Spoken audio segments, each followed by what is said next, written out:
Я приветствую вас, дорогие друзья, уважаемые гости и подписчики моего канала. Всем большое спасибо, что следите и не пропускаете наши встречи с белорусским политологом Юрием Воскресенским. Юрий, приветствую вас.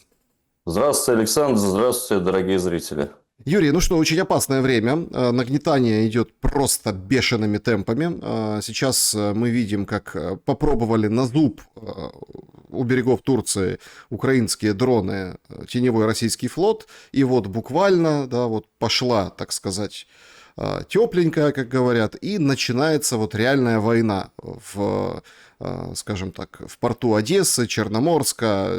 Сегодня Одессу обстреливали дронами, причем били по энергетике. Вчерашний прилет по турецкому судну также очень знаковый, потому что он как раз был параллельно между встречей в Туркменистане Путина и Эрдогана. Эрдоган предлагал, давайте мораторий на такие удары объявим. Ну и действительно было поражено ракетой крылатой, хотя там писали про баллистику, крылатой ракетой поразили судно с генераторами, которое пришло из, собственно, Турции. Ну, там никто не пострадал, пожар, конечно, знатный, но это все продолжилось. И вот мы видим, как Черное море закипает. Параллельно с этим очень интересные, скажем так, такие переговорные посылы пишет западная пресса, потому что вроде как выходные должен Витков прилететь в Европу, со всеми встретиться, там чего-то отложили со стороны Украины, в общем, перенесли, что-то происходит в этом отношении. Axios пишет очень интересный материал со ссылкой на одного из чиновников, мол, Украине нужно что-то дать. Короче, речь идет о таких каких-то гарантиях типа 5 статьи НАТО, процветание, в общем, мощь. 80% территории Украины, которая остается Украиной, это будет прям защищенная территория Соединенных Штатов Америки. Но если так в детали посмотреть, то там санкции только, ну и какие-то, может быть, поставки. В общем, ничего такого существенного, да, и вокруг этого все пляшут, мол, дайте гарантии, дайте что. Но параллельно происходит как бы уничтожение судоходства в Черном море. Как вы думаете, к чему все идет, и действительно ли вот этот пик, а мы видим, как, когда какие-либо контакты происходит пик, сейчас припал на Одессу, и к чему это идет? Это идет к очертаниям географических контуров, которые нам было продемонстрировано на карте во время совещания с Генеральным штабом Российской Федерации. Если вы помните, за спиной министра, начальника Генштаба, была карта, где территория Николаевской и Одесской области были включены в состав Российской Федерации. Дело в том, что по-другому обеспечить безопасность в Черноморском регионе просто невозможно. Мы, когда с вами в эфире говорили очевидные истины, аксиому про то, что если хоть один квадратный метр или метр береговой линии останется у киевского марионеточного режима, то террористические акты будут продолжаться. А такая нездоровая обстановка не удовлетворяет все страны Черноморского региона. Уже сегодня МИД Турции заявил о немедленном прекращении огня, то есть о призыве к немедленному прекращению огня. Очень недовольны Болгария, Румыния. Естественно, страны и владельцы из тех стран, чьи судна будут потенциальными жертвами этого очередного пика агрессии. Поэтому мне кажется, что киевский марионеточный режим играет с огнем. Дело в том, что окончательно это решение по этим двум регионам еще не принято. И принимать его будут исходя из сложнейшей геополитической ситуации, в том числе партнерство с американцами, которое приобретает более четкие очертания. Одно дело, когда не было, вся эта движуха была, значит, когда не было никаких доктринальных изменений. Но сейчас, когда произошли доктринальные изменения в стратегии национальной безопасности США, НСС, National Security Strategy. Уже можно сказать, что у американцев, возможно, есть какой-то прообраз желания, чтобы ситуация была деэскалирована. Так вот, касаемо Одессы и Николаева, меня тут в прошлом эфире поправили, потому что у нас в Беларуси принято говорить Одесса. Говорит, говорить надо мягче, через Е. Ну вот будем мягче. Спасибо, кстати, всем пользователям, слушателям. Призываю общаться, перепостить, перепащивать, лайкать, комментировать. Это очень важно для всех спикеров и, конечно, для Александра. Так вот, если говорить мягче, более мягкую позицию занимают российские дипломаты, более мягкую, чем российские военные. На прошлой неделе в Минске, в посольстве Российской Федерации, была встреча очень высокопоставленных российских дипломатов. И со стороны белорусских аналитиков туда было приглашено 3 человек, в том числе ваш покорный слуга. Ну, точнее, вообще с белорусской стороны там было 3 человек, в том числе я.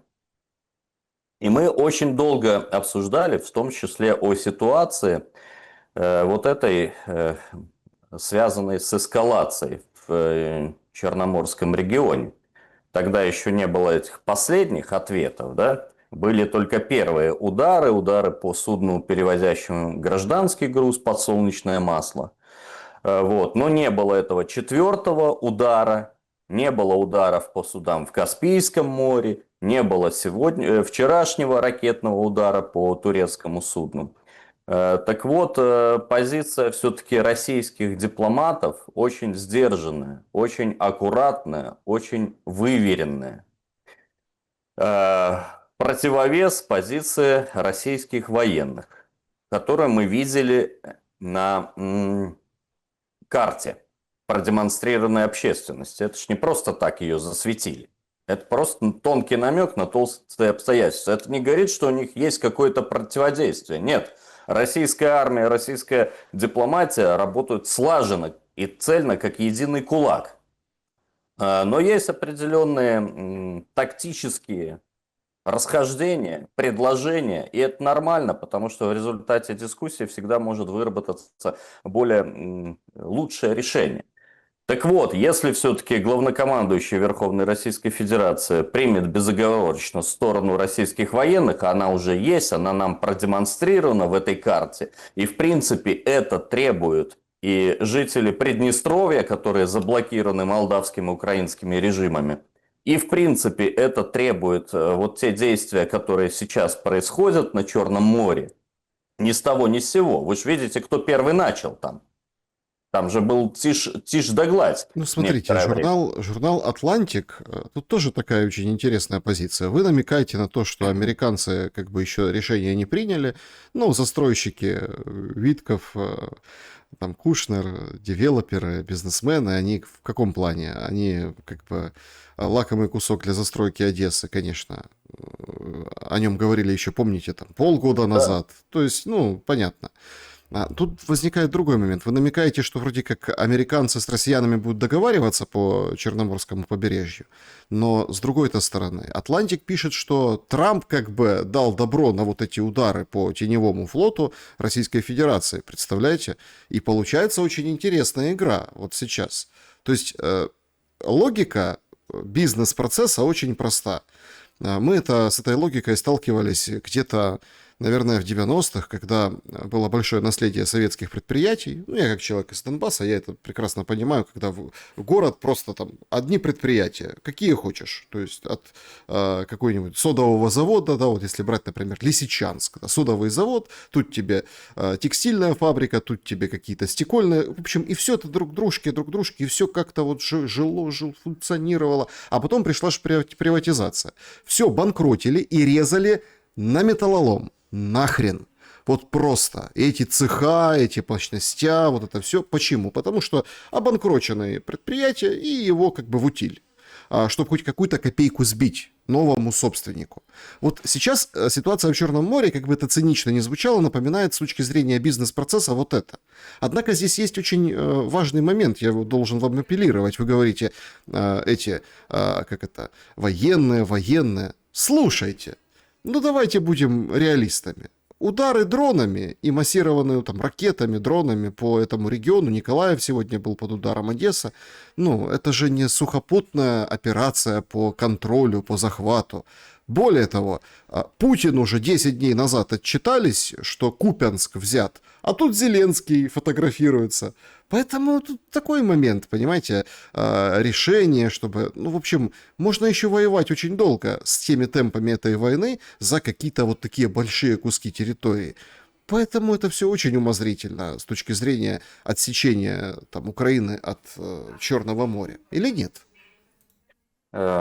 Это более чем реально, особенно если мы будем слушать заявления президента Российской Федерации и инсайды от президента Беларуси, который четко назвал эти два города, Одесса и Николаев.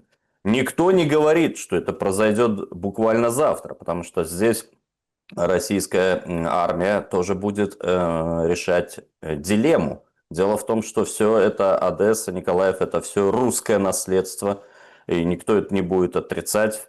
Там поработали, значит, русские инженеры, русские архитекторы, пусть даже там немецкого, итальянского происхождения. Это города, учрежденные русскими политиками и государственными деятелями. Соответственно, там нельзя делать лунный пейзаж, как в городе Газа.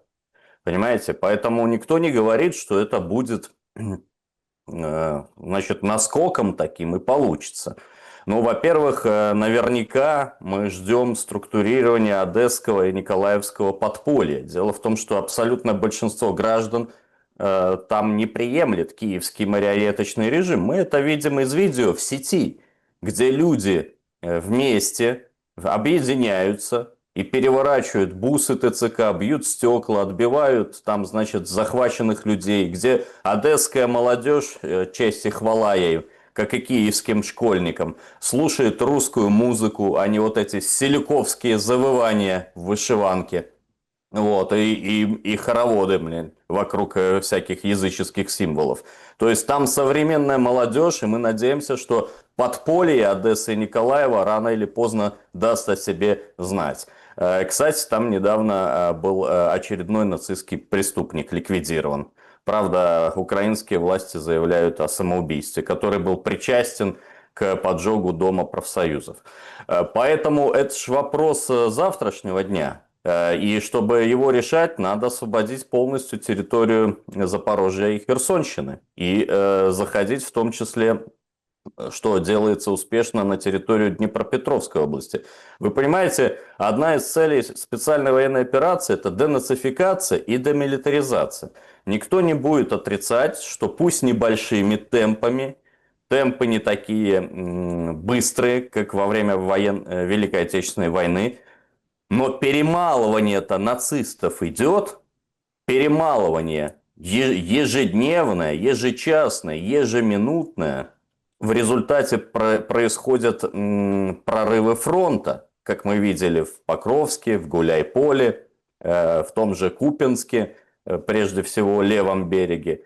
Что касается селфи Зеленского, ну, все военные аналитики понимают, что это не более чем пиар-акция. Да, там прижали чуть-чуть, значит, наших ребят в Соболевке, в районе Московки, но это несопоставимо с успехами русской армии на левом берегу Оскола. Посмотрите, Петропавловск, Куриловка, да, то есть они фактически уже зачищаются, финальный этап происходит. То же самое по вчерашней атаке специальных подразделений украинской армии. Для того, чтобы актер сделал очередное селфи, там не обрезаны никакие логистические пути. Значит, ну, изменилась чуть-чуть линия границы. Это действительно так. Ну, точнее, линия боевого соприкосновения.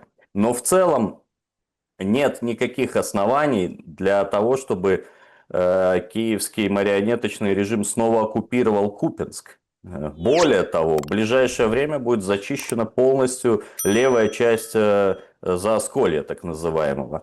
Поэтому мы смотрим на эти пиар-акции так с некоторой иронией и жалостью. Кстати, обратите внимание, что в этой пиар-акции и в виде штурмового мяса участвовали элитные подразделения ГУР и СБУ вместо обычных военнослужащих. То есть это говорит о том, что у украинского марионеточного режима не хватает пехоты, в том числе для штурмовых войск. Поэтому и директор вашего мясокомбината, господин Сырский, ну его так называют в народе, он поэтому сейчас всех хватающих на улице сразу тянет в штурмовики. И всех, кого поймали по самоволке, по дезертирству, а таких по официальным украинским данным, засекреченным ныне с декабря, более 300 тысяч. Если раньше можно было в тылу отработать эту всю повинность, то сейчас их, значит, комплектуют штурмовые отряды. И вот эта авантюра у Купянска, которая стоила жизни нескольким десяткам украинских спецназовцев, говорит, что у директора мясокомбината с штурмами очень и очень плохо. Поэтому цели специальной военной операции, они реализуются. Идет перемолка. Идет, значит, в том числе экономическое ослабление западных государств. Ну, опять-таки, каким образом? Вот вчера нам Европа выкатила, говорит, мы навсегда, ну или как надолго, ну, хотя разные переводы, разные формулировки, заморозим 210 миллиардов российских активов. Поэтому Украина, можешь спать спокойно, деньги есть. Мы сделаем этот шаг не только для того, чтобы, ну, вот условно, помочь на переговорах. Ведь опять, тут очень тонкий момент. Смотрите, с вашими формулировками можно не соглашаться исключительно из-за того, что мы видим ситуацию на земле. Ну, например, там с украинской стороны сообщается, что там 200 человек блокированы в Купянске, да, то есть там вообще горстка.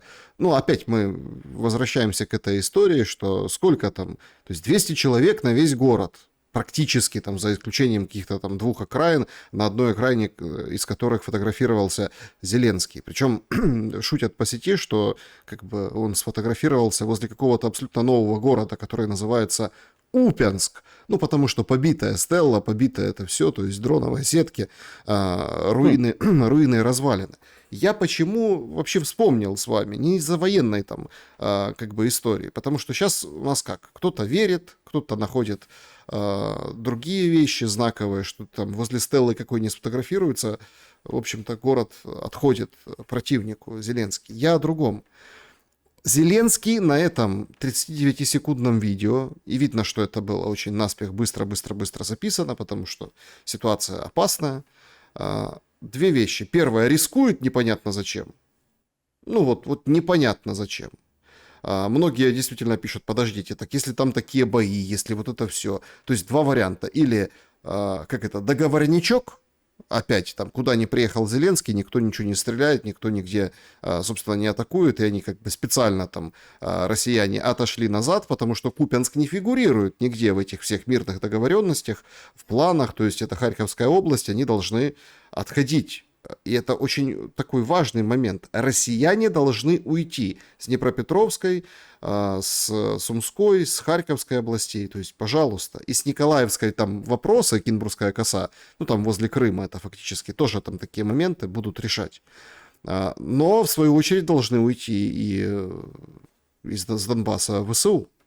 Это все обставляется. Мы не уходим, мы создаем зону, демилитаризованную зону, буферную зону. Зеленский договорился до свободной экономической зоны. Ну, то есть вот такие моменты обсуждаются. Ушаков говорит, ну так хорошо, не будет солдат, будут росгвардейцы и полицейские на той территории. Зеленский говорит, что это селфи ему поможет в переговорах. Понимаете? То есть эта вот позиция укрепляется. Вот таким образом.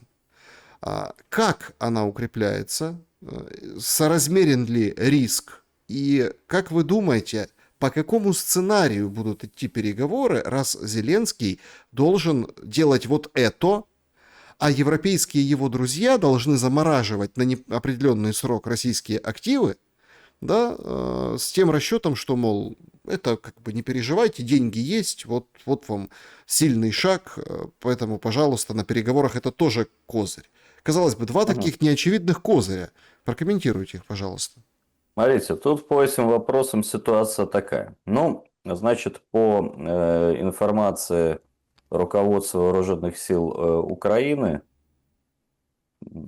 если ее брать как базис и анализировать, она, мягко говоря, на приличный процент не соответствует линии боевого соприкосновения. Ну, чтобы не быть голословным, даже посмотрите, как на картах ВСУ Генштаба изображен Покровск-Красноармейск.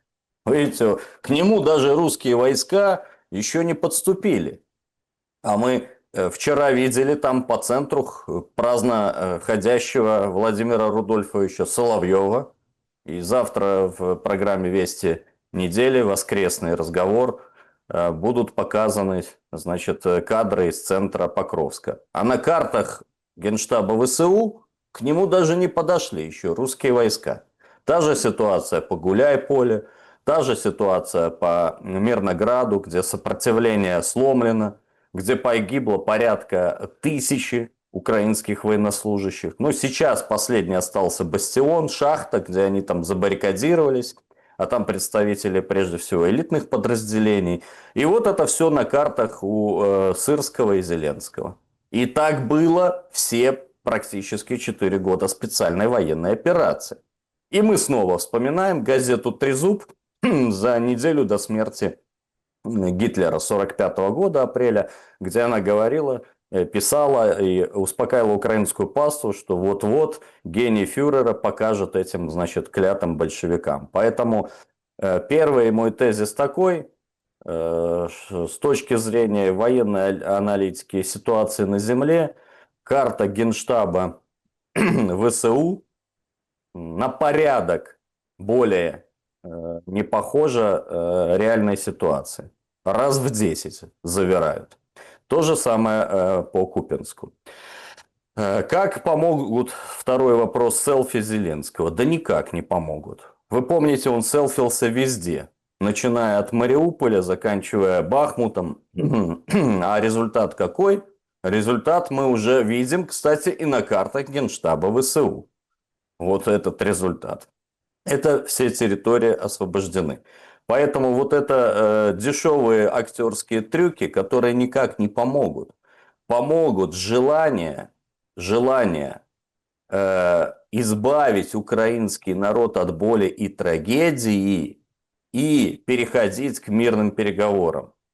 Вот эту идею фикс, которую господин Зеленский, называемый сам себя президентом, вбил себе, что он будет, значит, в таком пантеоне украинских националистов, да, она не соответствует действительности.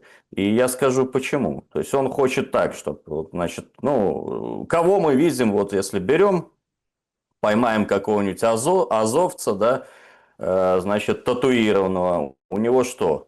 У него, значит, на груди Мазепа, на животе Петлюра, ну и чуть ниже живота Бандера. Вот, значит, место для Зеленского, простите, место есть только на заднице. Он не будет в этом пантеоне по одной простой причине. Потому что он вор. Его поймали на коррупционном скандале. Он вор. А националист, который отдает по их легенде, да, значит, жизнь за свою родину, он не может быть вором. А Зеленский вор. Он скурвился. Все. Соответственно, как бы он ни крутился, ни селфился, ни надевал бронежилеты имени Миндича, ничего не будет.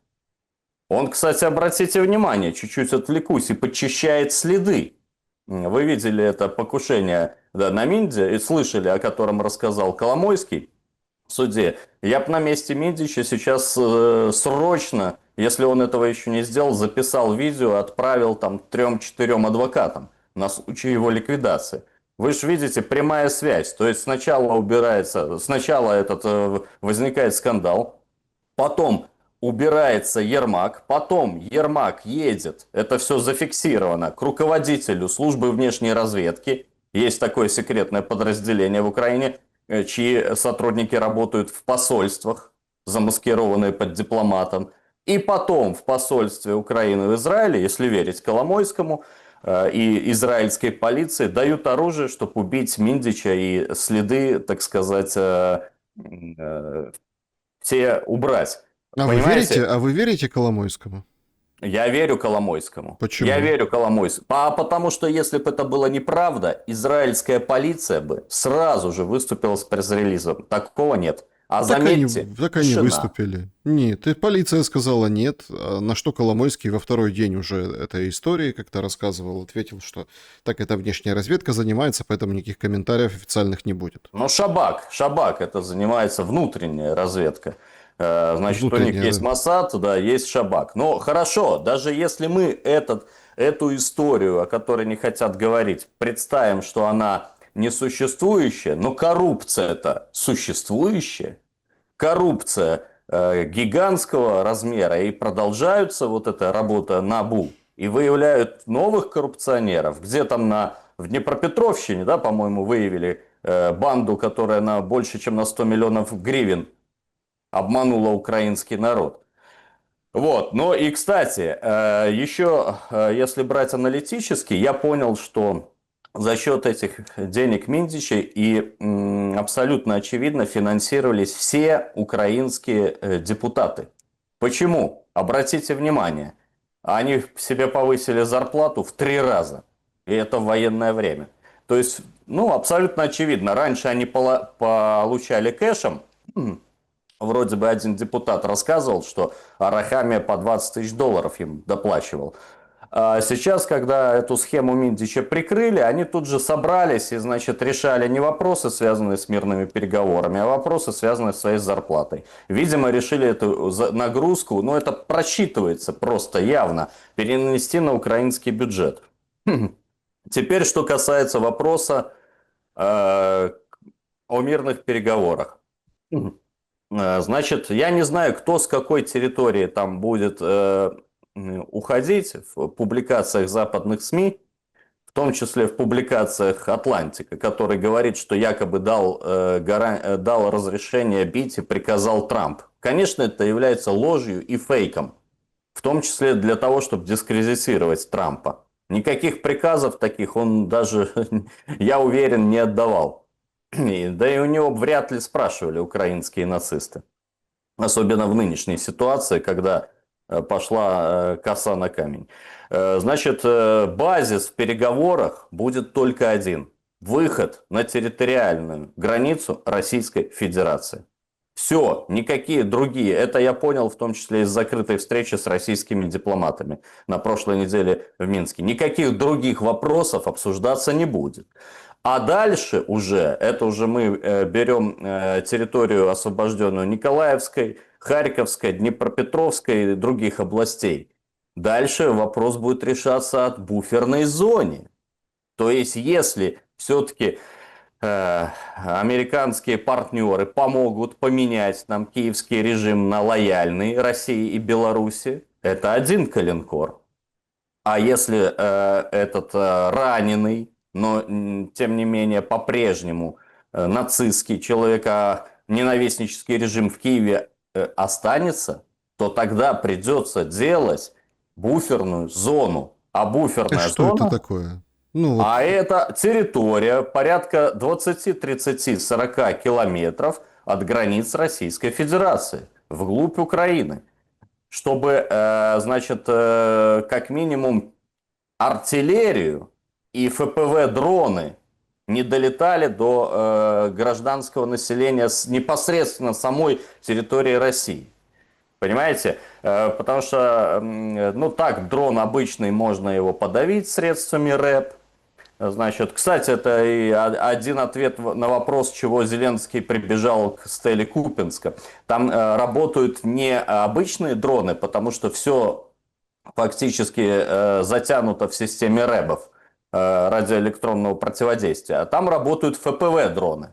А извините, чтобы ФПВ-дрону, даже если мы знаем, что вот Зеленский стоит у этого столба, да, значит, пусть даже с медвежьей болезнью, но, значит, чтобы долететь до Зеленского, надо как минимум минут 15-20, понимаете?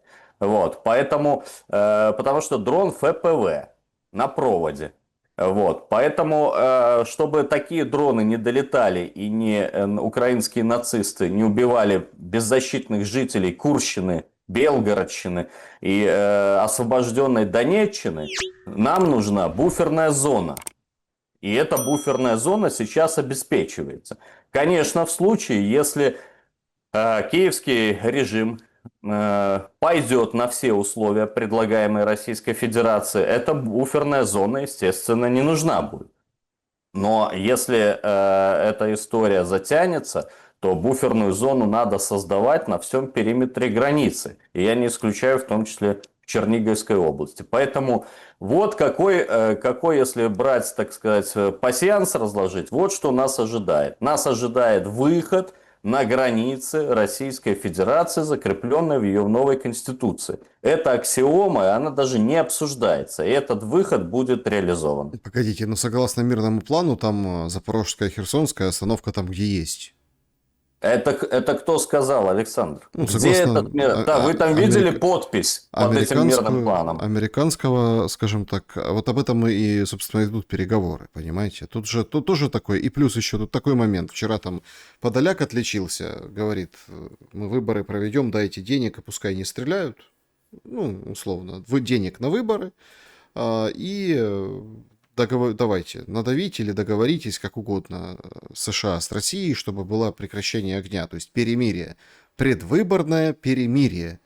Ну, потом говорят, да нет, там вот это все, скажем, ну, как бы такая история достаточно умозрительная, но уже готовят законодательство 60 дней, да, для того, чтобы за этот срок подготовиться и провести какие-то выборы или то, что будет называться выборами. Но Подоляк же еще там как бы попал в просак. В каком плане? Говорит, мы отведем войска, мы готовы на вот такую буферную зону, поэтому я уточняю, что вы имеете в виду. Но россияне должны тоже отойти. То есть ВСУ отошли, россияне отошли. Что между, тут возникают уже вопросы, Ушаков говорит, там, российская территория, да, кто-то говорит, да нет, мол, свободная экономическая зона. Но потом выходит другой советник и говорит, не-не-не-не-не, нормально все, то есть это перевели, подлые французы не так поняли Подоляка, он говорил чисто гипотетически, ну вот, гипотетически, поэтому это не заявление Украины, это просто так рассуждение. Вообще много таких людей, которые любят порассуждать, а по факту мы видим только обострение войны. Как вы думаете, вот эта история с выборами, за нее руками и ногами схватился Зеленский, и сейчас давай ее крутить. В каком плане? Ну, в общем, делать ее невозможной. Она вообще, ну вот просто Трамп, когда-то, я помню, написал что-то по поводу диктатора, Зеленский диктатор. Написал у себя, это весной было, то есть там, или там поздней зимой этого года, да, то есть как-то так. А потом говорит, я этого нигде не говорил. И был прав, он действительно этого не говорил, это он написал у себя в соцсети, в True Social. Это вот тоже такая разовая история. Просто повторяет Трамп уже это дважды.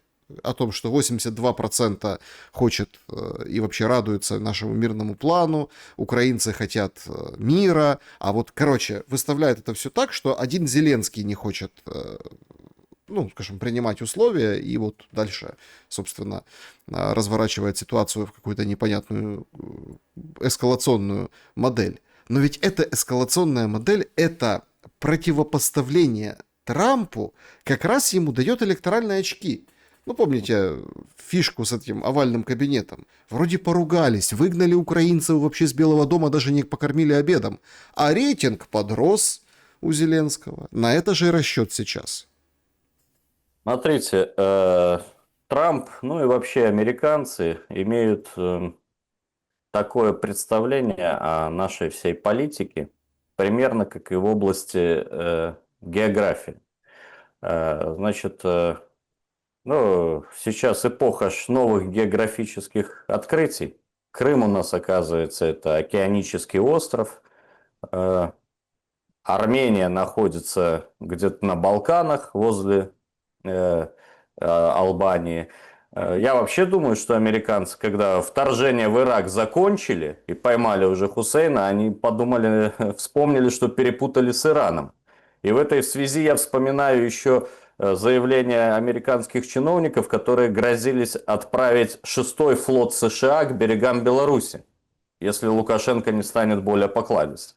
Поэтому вот у них такое же понимание, несмотря на все обилие развединформации, в украинской политической ситуации. Никакие намеки на выборы, проведение выборов, если они это искренне желают, не изменит ситуацию, потому что Зеленский не собирается уходить. Помните, он как-то сказал, Трамп хочет, чтобы я ушел, или там они хотят, чтобы я ушел, но об этом надо договариваться со мной. Потому что мы 100 раз говорили в эфирах, и скажем это 101 раз, война – это его жизнь. И физическая, и политическая. И этот тезис позавчера повторил министр иностранных дел Сергей Лавров, выступая перед дипломатами. Поэтому пока не будет нейтрализован Зеленский, мира не будет. Это вот в дополнение к ответу на предыдущий вопрос. Потому что этот актер уже заигрался в свою роль настолько далеко, что уже не отступит. А физически его нейтрализовать сейчас было бы неправильно. Это было бы правильно, с моей точки зрения, в начале войны. И мы бы сберегли огромное количество жизней и украинского, и русского народа. Но Так, сейчас, смотрите, а почему сейчас, неправильно? Ну вот мы же как бы... Да, Зеленский рискует, но все больше и чаще говорят о том, что ему там угрожает опасность, что за ним даже вот эта пресса пишет, дроны какие-то летают, представляете, по ирландские. Европе. Ирландские. А потом вышел Irish Times и сказал, что даже аэродиспетчеры аэропорта первый раз об этом слышат. Ну и премьер-министр Ирландии вынужден был подтвердить, действительно никаких дронов не было в природе. Дело в том, что, понимаете, сейчас его нейтрализовать политически невыгодно, потому что он станет мучеником в глазах небольшой части украинского народа. А этот вор и коррупционер, ну, если верить данным НАБУ, он должен, и он, и его жена, это Ленка Скумбрия, по-моему, так ее в сети называют, и вся его банда, вся его клика, они должны воочию, своими глазами убедиться, какую они беду и горе, и сколько разрушений принесли украинскому народу. Надо с точки зрения истории, раз мы в нее вляпались и допустили эту всю ситуацию, любой ценой не допустить героизации этого человека. Если в начале войны нейтрализация и работа по израильским принципам испугала бы украинскую элиту, они бы поняли, что надо договариваться, то сейчас это уже ничего не изменит. Даже если там в его бункер прилетит какие-нибудь 2-3 калибра. Потому что очень уж много людей обработанных, с перепрошитыми мозгами. Вы посмотрите даже на депутатов Верховной Рады, на вот эту фракцию «Слуга народа», этих мерзавцев и негодяев. Ведь за них же голосовали, как за пророссийских людей.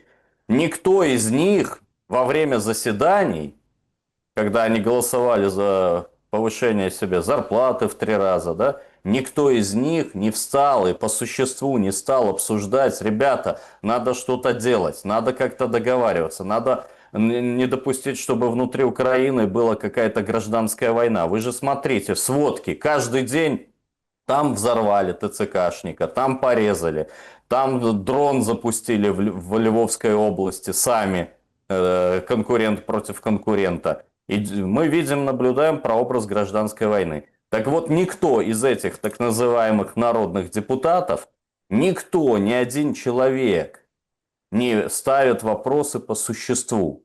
Соответственно, нейтрализация Зеленского ничего не даст, потому что на эти коррупционные потоки просто присядут другие люди. Даст только понимание украинского правящего класса о том, что с соседями надо договариваться, скажу вот таким простым языком. А если этого понимания не будет, значит должен быть сформирован новый украинский политический правящий класс. А как он может быть сформирован, если нет физического контроля и давления западных партнеров, а наоборот, значит, поддержка и накачивание оружием? Значит, ждем физического освобождения, в том числе центров принятия решений, которые находятся в Киеве. Я так понимаю, я так вижу выход из этой ситуации. И мы с вами, Александр, если позволите, забыли, не забыли, я увлекся и забыл обсудить вот эту беспрецедентную ситуацию с кражей российских активов. Ведь дело в том, что вчера произошло уникальное событие. Фактически узаконенный грабеж и пиратство. Значит, 210 миллиардов евро, из них 180 миллиардов евро находится в бельгийском Евроклире, и еще 30 миллиардов евро это, значит, счета частных лиц, структур, корпораций, да, которые находятся в частных банках Европы, они все были заморожены. Тут наши зрители должны понимать, что цифры расходятся, потому что точного подсчета его нет. Ну, например... Смотрите, надо тут... цифры это хорошо. Мне интересует, что значит... Так они же были заморожены. А теперь надолго заморожены. Чем заморозка предыдущая отличается от новой заморозки? И почему это поможет Украине? Значит, это не поможет никак Украине. Вот, но это поможет нам в реализации цели специальной военной операции и в еще большем истощении Европы. Значит, раньше эта заморозка была полугодичная. И рано или поздно наши друзья, словаки, венгры, а сейчас и чехи, могли бы применить право вето. И они уже подходили к этому, уже даже их само общество требовало это применение права вето. Поэтому руководство Евросоюза пошло на вот такую беспрецедентную заморозку, пожизненную, пока не закончится, так сказать, война, и вы не компенсируете все убытки. А вы понимаете, что даже подсчет убытков – это история нескольких лет, а тем более их компенсация. Таким образом, на долгие-долгие годы эти ресурсы заморожены. Но что тут интересно?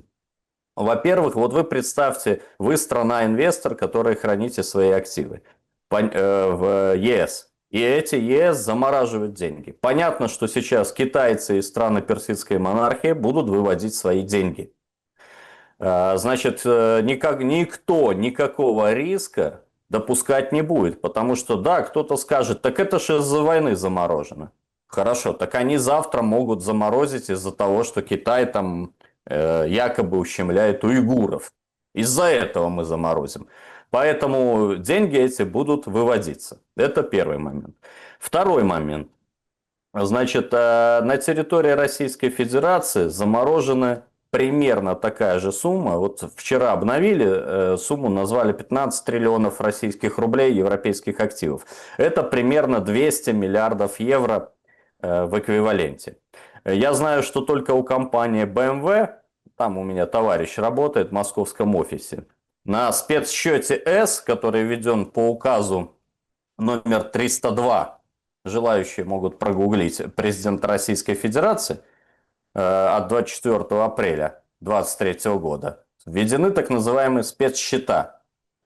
Западные компании, представители недружественных стран не могут вывести свои деньги из России, а они аккумулируются на этих счетах типа S. Вот только у концерна BMW на этих счетах уже более 1 миллиарда евро. Только у BMW-шников. Всего, значит, вот вчера была названа сумма 200 миллиардов, но в 2021 году или в 2022 министр Силуанов называл сумму примерно 280 миллиардов. То есть все эти средства будут, наверное, сейчас заморожены тоже также пожизненно, а скорее всего и изъяты. Мы ждем 18 декабря, когда будут пытаться принять окончательное решение по этим активам. Поэтому это очень важный момент, и это поможет ухудшению инвестиционного климата в Европе. То есть и так оттуда все бегут, в частности из Германии, все бегут в США. Вы посмотрите, какое падение дикое промышленного производства. 25% за 3 года в Германии. Падение промышленного производства. И это только начало. Значит, и репутационные издержки, что самое важное, их же вообще никак не компенсируешь. Репутационные издержки. Поэтому мы рассматриваем этот жест как очередное пиление сука, на котором сидят европейцы. Вот. И ни к чему хорошему для европейской экономики это не приведет. А у наших экономик, замечу, и у российской, и у белорусской очередной рост ВВП от 1 до 3%. Ну, смотрите, тут как бы понятное дело, что с точки зрения аналитической это, конечно, принципиально важно, однако меня в этой связи интересуют участившиеся визиты в Беларусь американцев. Даже появился спецпредставитель по Беларуси. Вчера его принимал Лукашенко. О чем это говорит в контексте завершения войны? И, ну, давайте, мы, конечно, опять-таки, есть разные мнения. Кто-то говорит, что на самом деле никто ни на кого не давит. Другие говорят, что беспрецедентно давит на Зеленского. Ну, разные просто подходы, да, к одному и тому же. Ну, вот к этому давайте не максимально нейтрально. В этом мирном процессе что это означает? Между Россией и Украиной назначение спецпреда по делам взаимоотношений США и Беларуси. Ведь если вы мне скажете, что да нет, это вообще никак не связано, ну все посмеются в лицо, потому что это как раз-таки принципиально связано. Принципиальнейшим образом. Опять-таки, доктрина, где Трамп говорит, да я буду убирать войска от вас, европейцы. Войска, Беларусь, ну как Запад, да, все понимают, Запад, Беларусь, граница, эти отношения, воздушные шары, ну короче, то есть орешники, ядерное оружие тактическое Российской Федерации, которое как бы в Беларуси размещено, и оно же, это же противодействие капитальное. Тут вот этот Сувалки до Калининграда, а тут американцев нет. Ну, или такие планы, по крайней мере, есть у Трампа забирать свои войска, мол, давайте сами обеспечивайте. Это очень важный шаг с точки зрения вот этого глобального урегулирования, потому что без глобального урегулирования в регионе вообще, или там отношений между Европой и Россией, мы понимаем, что война в Украине не закончится никогда. Вы правильно абсолютно, Александр, заметили, что статус специального представителя Трампа – это очень высокий статус, и у Трампа всего лишь 6 специальных представителей. По Китаю, по Ближнему Востоку и по Беларуси в том числе. И сегодня специальный представитель Трампа, его адвокат Джон Коул, который прошел с Трампом и огонь, и воду, и медные трубы, он не просто завершает второй день своего визита, а уедет с большой партией так называемых белорусских политзаключенных. Это фактически один из камней преткновения к полной нормализации отношений с американскими партнерами. Они действительно понимают, что нельзя выстроить безопасность в европейском регионе, не оперевшись на каких-то союзников. Кто сейчас союзник Трампа в ЕС? Фактически это только Орбан, ну и Беларусь. Тактически, Смотрите, ситуативно. если брать во внимание, опять Белый дом это опроверг, но опять дыма без огня, может вброс, конечно, чтобы всех поссорить. Италия, Австрия, Венгрия, еще там какие-то, в общем, ну, Словакия, да, то есть они вообще по задумке должны выйти из Евросоюза, и Трамп должен их вывести, вытолкнуть из Евросоюза, а вот эти условные останутся с Урсулой, остальные там страны. Ну, понятное дело, Белый дом говорит, не-не-не, ребята, это какая-то придумка, это все ложь, провокация, но мы же наблюдаем за вот последние даже год-два то, что казалось как какой-то конспирологией, да, потом в оконцовке выворачиваются очень интересные моменты. Продолжайте, пожалуйста, по поводу спецпреда США в Беларуси и его значения. Да, то есть надо опираться на каких-то союзников. Здесь есть, конечно, и личные моменты. Дело в том, что президент Лукашенко все время говорил, что он трампист. Ему очень нравится лично Трамп как политик. А Трамп как человек, прошедший вот этот период жуткого буллинга, он прекрасно усвоил все уроки и помнит, что и Орбан, и Лукашенко всегда его поддерживали по-человечески. При этом, конечно, осуждали то, что американцы делают на Ближнем Востоке, в других регионах, поставки оружия украинским нацистам. Это мы публично осуждаем, и Лукашенко об этом публично говорит. Но гораздо больше эффект, если ты говоришь это не просто своему населению, а если ты говоришь это американскому руководству через их доверенных лиц. Понимаете, тогда возникает какая-то попытка понимания. Поэтому в этом плане такой контакт Трампа и Лукашенко, он очень важен. И для нас, как для страны. Потому что мы все-таки тоже обеспечиваем свою национальную безопасность и тоже заинтересованы в прекращении и не временном каком-то перемирии, а в установлении окончательного мира. А окончательный мир не может быть установлен без денацификации киевского режима. Ну, не может он быть установлен. Поэтому наши контакты с американцами, они очень важны. Тут есть и прагматический момент. Дело в том, что у нас есть огромные залежи калийных азотных удобрений. И сейчас мы испытываем определенные трудности с логистикой. И, конечно, если бы появился условная американская компания трейдер, то мы под такой же бы цене предпочли продавать им, чтобы они уже везли в ЕС, которая находится с нами, значит, на границе. И Польша находится в 30 километрах от завода азотных удобрений. Конечно, нам лучше загрузить эти составы, пусть это на себя возьмет американская компания и везет туда в ЕС, продает этим, простите, дурачкам в 3 раза дороже, чем нам везти в Новороссийск или в Усть-Лугу и оттуда, значит, кораблями по всему миру. Поэтому мы заинтересованы и в экономическом партнерстве с американцами. В этом, кстати, если кто-то там в комментариях будет нас упрекать, так в этом же заинтересована и российская сторона. В том, чтобы, допустим, американская компания взяла и выкупила Северный поток. Это же было бы фантастическое решение. Потому что американцам бы никто не отказал в поставке голубого топлива, например, в Германию.